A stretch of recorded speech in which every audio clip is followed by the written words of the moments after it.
Islam ang crescent moon.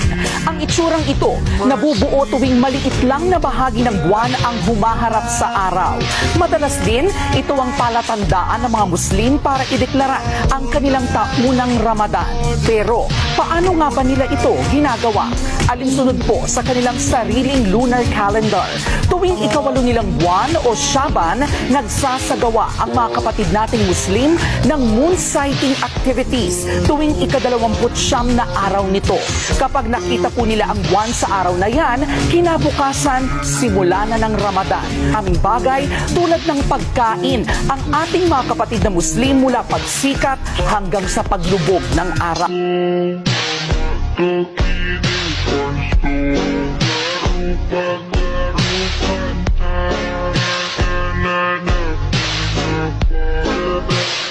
One